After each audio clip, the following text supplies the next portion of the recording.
Bonjour mesdames et messieurs et bienvenue sur ma chaîne YouTube MediInfo. Aujourd'hui on va parler sur le diabète. Et bien pour comprendre le diabète, bien sûr on devrait faire un petit rappel physiologique sur la régulation de la glycémie. Et aussi on va parler un petit peu après sur la physiopathologie. Physiopath du diabète. Par la suite on va conclure les différents types du diabète. Voilà.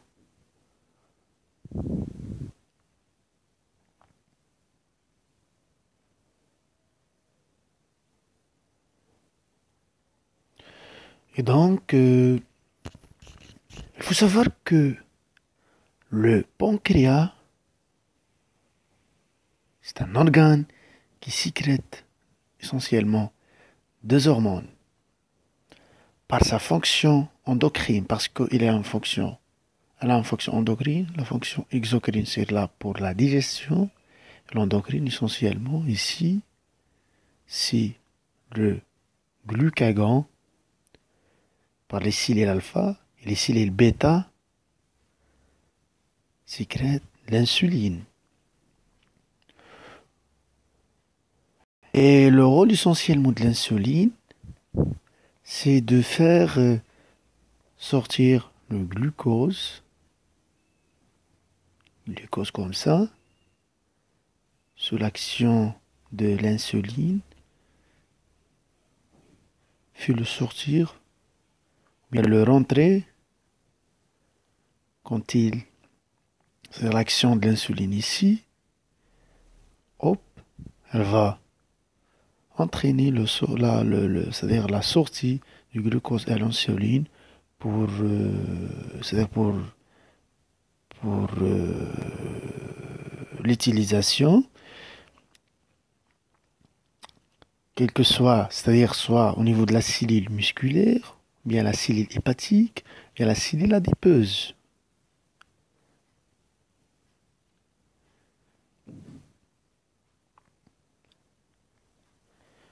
Mais quand il y a un problème, c'est-à-dire, on va dire,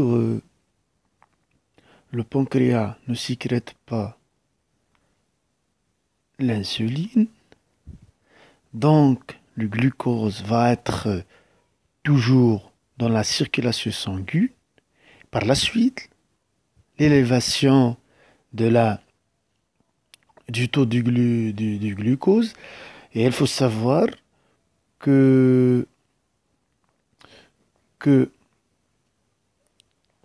la glycémie normale, c'est de 1 gramme par litre. Et donc, on va obtenir, quand il y a un déficit en insuline, insuline, insuline, quand il y a un déficit, un taux supérieur à 1 gramme, 0,26 grammes par litre, pendant moins de prises veineuses, c'est-à-dire une glycémie veineuse, ça va nous définir le, le diabète. Voilà. Et donc, on va dire, quand il y a un déficit total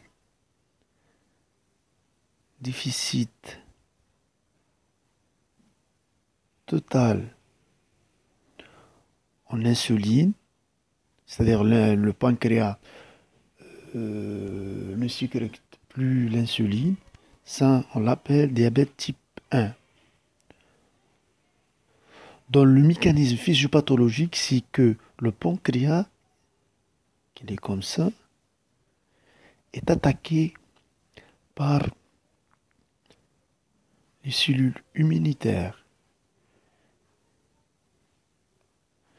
Donc, c'est une maladie immunitaire, bien auto-immune, qui survient essentiellement pendant l'enfance.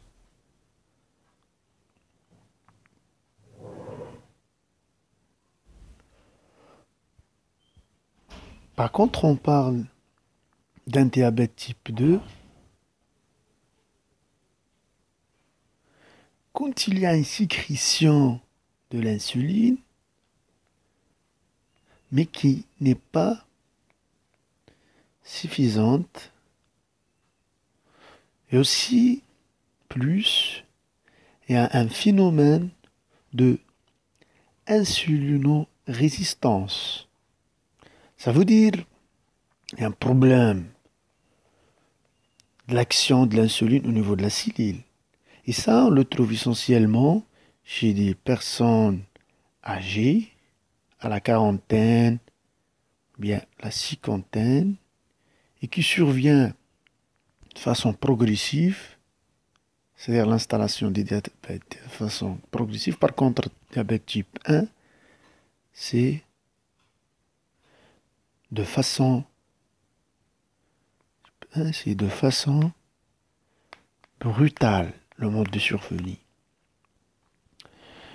Et un truc aussi important de parler que le sujet qui sont prédisposés au diabète type 2 sont en général des sujets obèses. Voilà, des sujets typiques, c'est-à-dire des sujets obèses,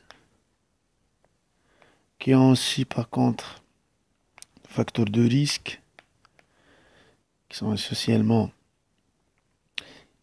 on va dire, oui, on devrait aussi parler sur obésité androïde, c'est-à-dire qui se situe au niveau essentiellement de l'abdomen, des sujets qui ont des facteurs de risque, en principe, principalement c'est la sédentarité. Deuxièmement, c'est l'HTA, c'est-à-dire se faire d'une hypertension artérielle, et on va dire un taux de LDL élevé et HDL, c'est-à-dire bas. Donc le mauvais cholestérol est élevé, le bon cholestérol est bas. Et en dernier, c'est la taux de glycémie qui est toujours élevé. Ça va nous constituer, tout ça va nous constituer ce qu'on appelle le syndrome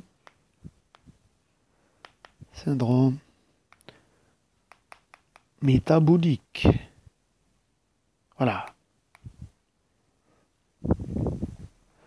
Aussi, on devrait parler sur une autre notion importante, c'est ce qu'on appelle, euh, c'est ce qu'on appelle,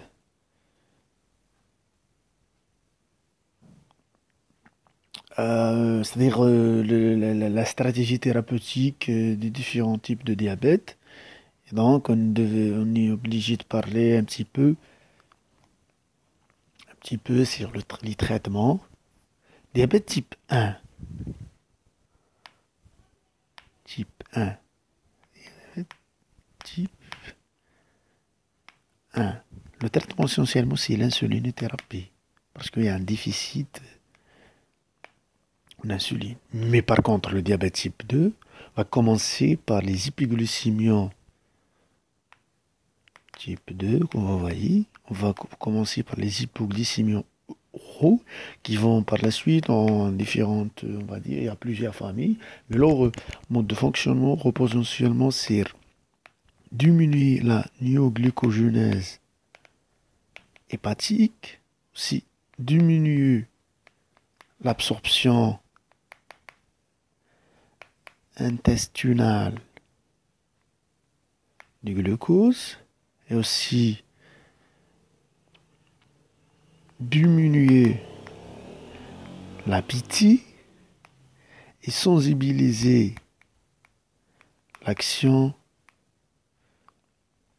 de, de l'insuline. Voilà. Insuline, voilà.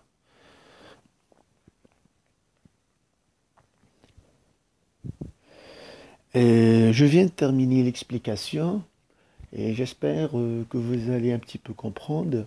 Et n'hésitez pas d'abonner sur ma chaîne YouTube. Inch'Allah, on va se rencontrer dans un nouvel épisode.